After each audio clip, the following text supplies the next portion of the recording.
Hello everyone, मैं एकता सिंह अपने YouTube channel Kamlapati biology classes में आप सभी का स्वागत करती हूँ। मैंने आपको अपनी पिछली वीडियो में 5th चैप्टर के पार्ट 2 में आनुवांशिकी तथा मेंडल का परिचय एक्सप्लेन किया था। ठीक है, यानी कि जेनेटिक्स क्या है और मेंडल के बारे में कैसे शॉर्ट नोट लिखना होता है वो पढ़ाया था, और मटर के पौधों के चयन को भी पढ़ाया था कि इनमें कौन सी क्वालिटीज़ के कारण इनको मेंडल ने सिलेक्ट किया था। और आज के 5th चैप्टर के पार्ट 3 वीडियो में मैं आप सभी को एक संकर संकरण यानी कि मोनो हाइब्रिड क्रॉस के बारे में एक्सप्लेन करने वाली हूँ, वो भी नोट्स के साथ। तो इसलिए आप मेरी आज के वीडियो को लास्ट तक ज़रूर देखें, जिससे एक भी इम्पॉर्टेंट पॉइंट मिस ना हो सके। और अगर मेरा आज का वीडियो पसंद आए तो लाइक कीजिए, और वीडियो कैसा लगा ये मुझे कमेंट बॉक्स में कमेंट करके ज़रूर बताइए। और हाँ, मेरे चैनल को सब्सक्राइब करना ना भूलिएगा, और बेल आइकन को भी ज़रूर क्लिक करिएगा, जिससे कि मेरी हर वीडियो की नोटिफिकेशन आपको सबसे पहले मिल सके। तो अब स्टार्ट करते हैं। तो ये जैसा कि आप देख सकते हैं, एक्सपेरिमेंट ऑफ मेंडल, कि मेंडल के प्रयोग कौन कौन से थे। ठीक है, तो मेंडल ने 2 तरीके के प्रयोग किए थे। एक है एक संकर संकरण प्रयोग और दूसरा द्विसंकर संकरण प्रयोग, जिन्हें इंग्लिश में मोनोहाइब्रिड क्रॉस और डाई हाइब्रिड क्रॉस कहते हैं। मोनोहाइब्रिड क्रॉस क्या होते हैं? जब एक ही लक्षण के दो विपर्यासी विशेषकों का मतलब ये होता है कि अलग अलग लक्षणों वाले। ठीक है, जब एक ही लक्षण के 2 विपर्यासी विशेषकों को लेकर संकरण यानी क्रॉस का प्रयोग किया जाए तो उसे मोनोहाइब्रिड क्रॉस कहते हैं। सेकंड है, जब 2 लक्षणों के विपर्यासी रूपों को लेकर क्रॉस का प्रयोग कराया जाए तो उसे डाई हाइब्रिड क्रॉस कहते हैं। ठीक है, कि जब एक ही टाइप के मतलब एक प्रकार का लक्षण, जैसे कि हमने लिया फूलों का रंग। ठीक है, तो फूलों के रंग में ही क्या मतलब जो विशेषक हैं उनमें कौन कौन से कलर हमने चूज़ किए? पहला पर्पल, दूसरा वाइट, रेड या वाइट। तो ये अलग अलग टाइप के हैं, लेकिन कलरिंग जो है वो क्वालिटी तो एक ही है ना। तो अगर एक क्वालिटी के 2 विशेषक, वो तो 2 तो चाहिए ही होंगे, है ना। अगर उनका क्रॉस करवाते हैं तो मोनोहाइब्रिड क्रॉस कहते हैं। और अगर 2 क्वालिटी के विपर्यासी रूपों में क्रॉस करवाते हैं तो उसे डाई हाइब्रिड क्रॉस कहते हैं। ठीक है, आगे बढ़ते हैं। ये आप देख सकते हैं मोनोहाइब्रिड क्रॉस। ठीक है, तो सबसे पहले क्या किया कि मेंडल ने मोनोहाइब्रिड क्रॉस में जो प्लांट लिया, ठीक है, लंबा पौधा, उसका कैपिटल टी सिंबल रखा, और जो ड्वार्फ प्लांट लिया यानी बौना पौधा, उसका स्मॉल टी रखा। और जो टॉल प्लांट था उसका मेल गैमेट यूज़ किया, और जो ड्वार्फ प्लांट था उसका फीमेल गैमेट यूज़ किया। ठीक है, और फिर इन मेल पार्ट और फीमेल पार्ट में अर्धसूत्रीय विभाजन हुआ, जिसके बाद उनमें गैमेट्स बने, दोनों में ही, टॉल प्लांट में भी और ड्वार्फ प्लांट में भी। ठीक है, फिर उन गैमेट्स का आपस में क्रॉस करवाया, तो कैपिटल टी का क्रॉस स्मॉल टी से, फिर फर्स्ट वाले ही कैपिटल टी का क्रॉस नेक्स्ट वाले स्मॉल टी से, फिर सेकंड वाले कैपिटल टी का क्रॉस फर्स्ट वाले स्मॉल टी से, और फिर सेकंड वाले ही कैपिटल टी का क्रॉस सेकंड वाले स्मॉल टी से करवाया। तो क्या हमको प्राप्त हुआ कि सारे के सारे जो भी मतलब नेक्स्ट जनरेशन में पौधे बने सारे ही लंबे हुए।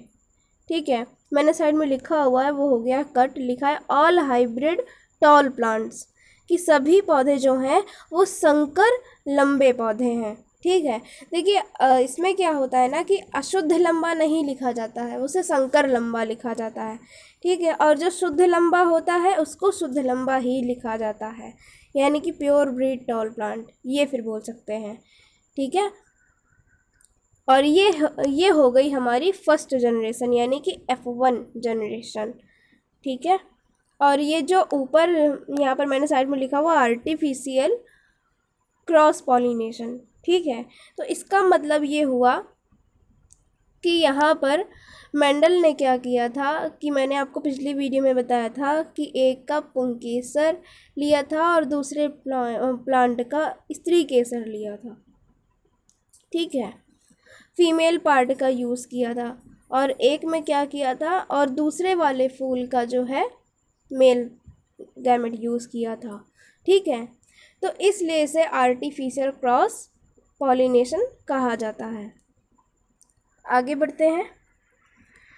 फिर क्या हुआ कि मेंडल ने इसमें मतलब क्या किया कि जो फर्स्ट जनरेशन बनी, उन्होंने देखा कि सारे ही मतलब लंबे पौधे हो रहे हैं, ठीक है।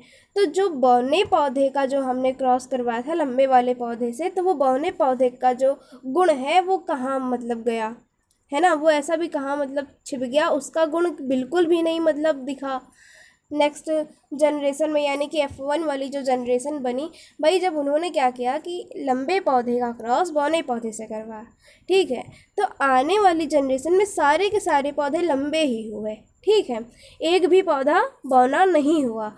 तो वही मेंडल ने सोचा कि ये बौने पौधे का जो ये गुण है ये कहाँ गया। तो फिर उन्होंने क्या किया कि जो F1 जनरेशन हुई थी उसमें ही सेल्फ पॉलिनेशन होने दिया, उसमें मतलब उसके फूलों में कोई भी छेड़खानी नहीं की, ना ही स्त्री केसर में ना ही उनके पुंकेसर में, ठीक है। वो जैसे बंद फूल हुए और उनमें जो सेल्फ पॉलिनेशन होता है प्राकृतिक रूप से, वो वैसे ही हुआ और उन्होंने होने भी दिया। फिर उसके बाद क्या हुआ, जब इनके गैमेट्स बने और फिर इनके गैमेट्स में जब सेल्फ पॉलिनेशन हुआ, ठीक है, जब क्रॉस हुआ कैपिटल T से स्मॉल टी, तो वही ले लिया, ठीक है।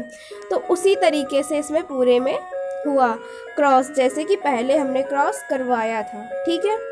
तो अब इस वाली सेकेंड जनरेशन जो ये बनी, इसमें क्या हुआ कि जो फर्स्ट प्लांट है, ठीक है, फर्स्ट टाइप का जो प्लांट है वो शुद्ध लंबे हो गए सारे, ठीक है, और दो तरीके के संकर लंबे हुए, और फिर जो है एक पौधा हमें शुद्ध बौना भी मिला।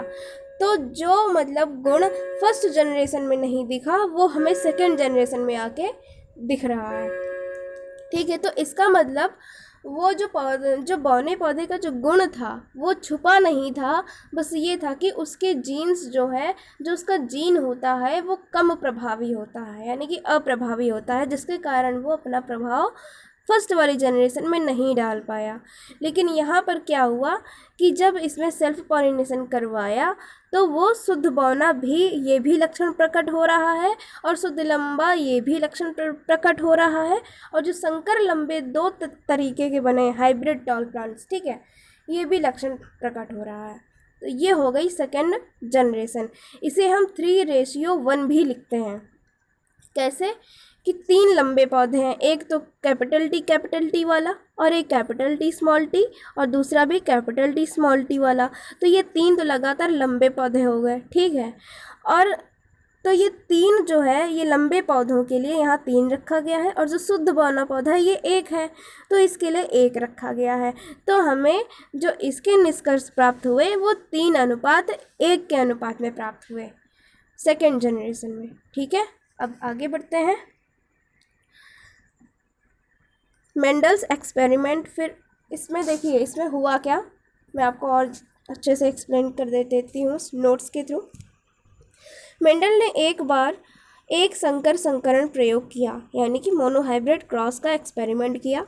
फिर उन्होंने द्विसंकर संकरण प्रयोग किए। फिर यानी कि पहले एक बार में उन्होंने एक ही क्रॉस करवाया, पहले मोनोहाइब्रिड क्रॉस करवाया, उसके बाद में कहीं उन्होंने डाई हाइब्रिड क्रॉस करवाया था, ठीक है। तो पहला हमारा था मोनोहाइब्रिड क्रॉस, जिसका भी मैंने ऊपर आपको डायग्राम दिखाया, ठीक है। तो मेंडल ने पहले एक समय में एक लक्षण की वंशागति का अध्ययन किया, ठीक है। ऐसा संकरण जिसमें एक लक्षण के 2 विपर्यासी विशेषकों, मैंने अभी ऊपर आपको एक्सप्लेन किया है कि विपर्यासी विशेषकों का मतलब क्या होता है, ठीक है। ऐसा क्रॉस जिसमें एक लक्षण के 2 विपर्यासी विशेषकों की वंशागति का अध्ययन किया जाता है उसे मोनोहाइब्रिड क्रॉस कहते हैं। इस प्रयोग के लिए मेंडल ने शुद्ध नस्ली इस क्रॉस के लिए मेंडल ने शुद्ध नस्ली यानी कि प्योर ब्रीड प्लांट्स को जनक के रूप में लेकर, यानी कि पेरेंट्स के रूप में लेकर क्रॉस कराया। ठीक है, यानी कि पहले इन्होंने शुद्ध नस्ली एकदम देखे पौधे, उनका इन्होंने क्रॉस कराया। ठीक है, देखिए यानी कि मेंडल ने ये सोच के देखा जितनी भी संभावनाएं बन रही थी उन्होंने सभी पॉसिबिलिटीज़ को ट्राई किया। आगे आगे मैं वो भी आपको डायग्रामेटिक वे में दिखाऊंगी कि कैसे वो भी किया। ठीक है, क्रॉस कराया। ये जनक यानी पेरेंट्स लंबाई लक्षण के दो वैकल्पिक रूपों यानी कि लंबे व बौने पौधे का प्रतिनिधित्व करते थे। अभी जैसे मैंने आपको पर फर्स्ट जनरेशन में दिखाया ना कि उन्होंने क्या किया कि एक टॉल प्लांट का मेल गैमेट लिया और एक ड्वार्फ प्लांट का फीमेल गैमेट लिया। तो ये मतलब जिन पौधों का गैमेट ले रहे हैं वो पौधे हो गए पेरेंट्स। ठीक है, जिनमें से एक पौधा लंबा था और दूसरा पौधा बौना था।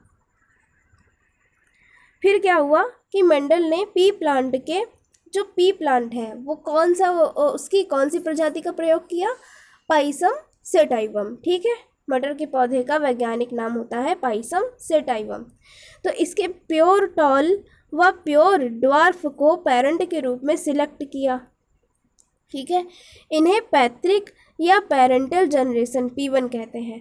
कहने का मतलब ये है कि मेंडल ने फर्स्ट वाली जनरेशन के पेरेंट के रूप में कैपिटल T तो ये हो गए शुद्ध लंबे। ठीक है, और स्मॉल टी इसका मतलब ये हो गए शुद्ध बौने। अगर कैपिटल T स्मॉल t लेते तो ये हो जाता संकर लंबा। ठीक है, तो ये हो जाता संकर लंबा। तो इसलिए इन्होंने संकर लंबा यानी कि हाइब्रिड प्लांट्स का यूज़ ना करके प्योर टॉल और प्योर ड्वार्फ यानी कि शुद्ध लंबे और शुद्ध बौने पौधे का प्रयोग किया एज अ पेरेंट यानी कि एक जनक के रूप में। ठीक है, इन्हें पैतृक, हिंदी में पैतृक और इंग्लिश में पेरेंटल जनरेशन कहते हैं और इसे हम P1 से प्रदर्शित करते हैं। पी प्लांट के टॉल प्लांट से ड्वार्फ प्लांट का क्रॉस कराया। ठीक है, जो मटर का पौधा था उसके लंबे पौधे से बौने पौधे का क्रॉस कराया। इनसे प्राप्त सीड्स को बोने पर सभी पौधे टॉल ही पाए गए। ठीक है, जब हमको इनसे जो भी बीज मिले, ठीक है, उनको जब वापस से बोया गया तो सारे ही पौधे हमको फर्स्ट जनरेशन में कैसे प्राप्त हुए थे? लंबे प्राप्त हुए। ठीक है, उसके बाद इस प्रकार से अपोजिट क्वालिटी यानी कि विपर्यासी लक्षण कि दो अलग अलग क्वालिटी वाले पेरेंट्स के क्रॉस से उत्पन्न प्लांट्स को संकर यानी कि हाइब्रिड तथा इस पीढ़ी को फर्स्ट फिलियल जनरेशन यानी कि प्रथम संतानीय पीढ़ी कहते हैं और इसे हम F1 जनरेशन से प्रदर्शित करते हैं। ठीक है, नेक्स्ट पॉइंट है मेल व फीमेल पेरेंट्स को चेंज करके भी क्रॉस कराने पर F1 जनरेशन में सभी पौधे टॉल ही उत्पन्न हुए। ठीक है, यानी कि जो मेल व फीमेल पेरेंट्स थे उनको अगर चेंज मतलब करवा दिया कि capital T cross small T हमने करवाया था ऊपर, राइट। तो अभी हमने अब क्या किया, उनको चेंज कर दिया स्मॉल टी और फिर क्रॉस करवाया कैपिटल टी से। ठीक है, ये आप देख सकते हैं, ये है एग्जाम्पल। ठीक, स्मॉल टी और कैपिटल टी इनका क्रॉस करवाया, वैसे मतलब अर्धसूत्री विभाजन हुआ, गैमेट्स बने, फिर इनका क्रॉस हुआ आपस में, तो फिर से सारे ही पौधे सेम वैसे ही F1 जनरेशन में यहाँ भी मतलब मिल रहे हैं जैसे ऊपर मिले थे, संकर लंबे, सारे पौधे संकर लंबे। ठीक है, कुल मिला के सिर्फ जो लंबा पौधा है वही अपना प्रभाव ज़्यादा डाल पा रहा है। ठीक है, कि इसका जो जीन है, लंबे पौधे का जो जीन है वो ज़्यादा इफ़ेक्टिव है, वो ज़्यादा प्रभावी है। ठीक है, आगे बढ़ते हैं। अब मेंडल ने F1 जनरेशन के प्लांट्स में सेल्फ पॉलिनेशन होने दिया। ठीक है, जो सेकेंड जनरेशन कैसे आई उसकी यहाँ पे बात कर रही हूँ। ठीक है, F1 जनरेशन में जो भी प्लांट्स बने, ठीक है, जो कि फर्स्ट फिलियल जनरेशन थी, तो उनमें सेल्फ पॉलिनेशन होने दिया यानी कि स्वपरागण होने दिया और इनसे मिले सीड्स को बोने पर सेकेंड फिलियल जनरेशन यानी द्वितीय संतानीय पीढ़ी में टॉल और ड्वार्फ प्लांट्स को 3:1 के रेशियो में प्राप्त किया, जैसे अभी मैंने ऊपर आपको एक्सप्लेन किया डायग्राम में। ठीक है, नेक्स्ट पॉइंट है लंबे तथा बौनेपन की क्वालिटीज़ पेरेंट्स के ही समान थी। ठीक है, जो लंबेपन का पौधा था और जो बौनेपन के लक्षण थे वो उनके पेरेंट्स के ही समान थे। ठीक है, इनमें किसी प्रकार की क्वालिटीज़ का मिक्सचर नहीं था। कहने का मतलब ये है कि जैसे कि हम ऐसा भी सोच लेते हैं ना कि एक बौना पौधा है और एक लंबा पौधा है, अगर इनको मतलब मिलाया जाए तो मीडियम साइज़ के पौधे होंगे। ठीक है, ना ही ज़्यादा लंबे और ना ही ज़्यादा छोटे, तो ऐसा कुछ नहीं होता है। ठीक है, पौधे या तो लंबे होंगे या तो पूरी तरीके से बौने होंगे, मीडियम साइज का कोई भी पौधा नहीं होता है। ठीक है, इसीलिए मैंने यहाँ ब्रैकेट में भी ये चीज़ मेंशन कर रखी है कि मीडियम हाइट का कोई भी पौधा नहीं होता है। इस तरह मेंडल ने अन्य 6 अपोजिट क्वालिटीज़ को कुल 7 अपोजिट क्वालिटीज़ की स्टडी की। ठीक है, अन्य 6 ये तो एक ऊपर मतलब लंबाई का था क्वालिटी। ठीक है, लेकिन इनके अलावा जो 6 और हैं उनकी भी स्टडी उन्होंने की इसी प्रकार से। फिर मतलब अब नेक्स्ट पॉइंट में क्या है कि F2 जनरेशन में इन सभी लक्षणों के परिणाम का रेशियो लगभग 3:1 ही था। ठीक है, यानी कि 3 लंबे पौधे और एक बौना पौधा, तो हो गया 3:1। सेकेंड पॉइंट, F2 जनरेशन के सभी प्लांट्स में सेल्फ पॉलिनेशन होने दिया और उन प्लांट्स को बोने पर थर्ड फिलियल जनरेशन यानी कि F3 प्राप्त होता है। इन्होंने क्या किया, जब सेकेंड जनरेशन में ये देखा मेंडल ने कि इसमें जो मतलब फर्स्ट वाली जनरेशन में बौनेपन का जो पौधा था, ठीक है, उसका प्रभाव जो उसका लक्षण था वो दिखा ही नहीं।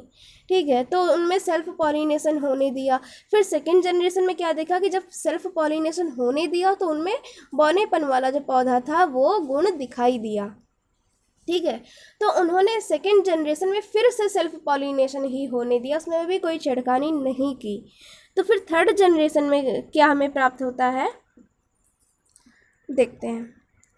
उन्होंने क्या किया कि जितनी भी पॉसिबिलिटीज़ बनती थी थर्ड जनरेशन के लिए, ठीक है, उसके अकॉर्डिंग उन्होंने क्रॉस करके देखे।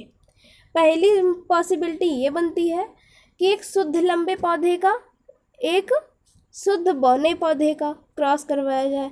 तो ये तो हमारी फर्स्ट जनरेशन में ही प्रदर्शित हो चुका है कि सारे ही संकर लंबे पौधे प्राप्त हुए, ऑल हाइब्रिड टॉल प्लांट्स। ठीक है, फिर सेकेंड पॉसिबिलिटी इसकी ये बनती है कि अगर हम शुद्ध लंबे पौधे का क्रॉस शुद्ध लंबे पौधे से ही कराएं तो किस प्रकार के हमें संतानीय पीढ़ी प्राप्त होगी, तो उसमें भी सारे शुद्ध लंबे पौधे ही प्राप्त होंगे। ठीक है, all pure breed and tall plants. आगे बढ़ते हैं। फिर थर्ड पॉसिबिलिटी ये बनती है कि अगर हम शुद्ध बौने पौधे का क्रॉस शुद्ध बौने पौधे से कराते हैं, ठीक है, तो फिर हमें किस प्रकार की संतानी पीढ़ी प्राप्त होगी, तो भी हमें उसमें सारे शुद्ध बौने पौधे ही प्राप्त होंगे, all pure breed and dwarf plants. ठीक है, तो ये थर्ड जनरेशन में ये पॉसिबिलिटीज़ आ रही थी। अगर इनके अलावा भी कोई पॉसिबिलिटीज़ बनती तो आप सोच लीजिए, वैसे तो नहीं बनती, यही 3 पॉसिबिलिटीज़ बनती हैं। ठीक है, आगे बढ़ते हैं। नेक्स्ट पॉइंट है, F3 जनरेशन की स्टडी करने पर प्लांट्स पता चला कि F2 जनरेशन के सभी ड्वार्फ प्लांट्स में सेल्फ पॉलिनेशन से उत्पन्न सीड्स को बोने पर हमेशा सभी प्लांट्स ड्वार्फ ही बनते थे। ठीक है, फिर सेकेंड पॉइंट, अतः बौने पौधे बौनेपन के लिए शुद्ध हैं, किंतु लंबे पौधों में से 1/3 यानी कि 1/3 लंबेपन के लिए शुद्ध हैं, जबकि 2/3 प्लांट्स हाइब्रिड टॉल हैं। ठीक है, फिर आप देख सकते हैं नेक्स्ट पॉइंट में है, अशुद्ध लंबे पौधों के बीजों को बोने पर पुनः एक शुद्ध लंबा, 2 अशुद्ध लंबा तथा एक बौना पौधा यानी कि 1:2:1 के रेशियो में प्राप्त होते हैं। नेक्स्ट पॉइंट है, अतः F2 जनरेशन में लंबे व बौने पौधे में 3:1 का रेशियो वास्तव में 1:2:1 का ही रेशियो है। ठीक है, तो ये मैं इसलिए एक्सप्लेन नहीं कर रही हूँ कि ऊपर मैं सब कुछ एक्सप्लेन कर चुकी हूँ। ठीक है, और फिर बाद में नेक्स्ट वीडियो में जब आगे हम डाई हाइब्रिड क्रॉस पढ़ेंगे तो उसमें ये भी सीखेंगे कि रेशियो निकालते कैसे हैं। ठीक ठीक है, अभी मोनो हाइब्रिड क्रॉस में इतना ही था टॉपिक, तो मोनो हाइब्रिड क्रॉस का टॉपिक यहीं से फिनिश होता है। ठीक है, डाई हाइब्रिड क्रॉस मैं आपके लिए नेक्स्ट वीडियो में लेकर के आऊँगी। ठीक है, अब आपको इस मोनो हाइब्रिड क्रॉस टॉपिक से रिलेटेड कोई भी क्यूरी हो, कोई भी क्वेश्चन पुटअप करना हो, कोई भी पॉइंट ऐसा जो समझ में ना आया हो, उसके लिए मेरे डिस्क्रिप्शन बॉक्स में ईमेल दिया है, आप मुझे अपना क्वेश्चन मेरे ईमेल पर मैसेज कर सकते हैं, मैं आपको उसका रिप्लाई कर दूंगी एक्सप्लेन करके। ठीक है, तो आज के लिए बस इतना ही। Thank you.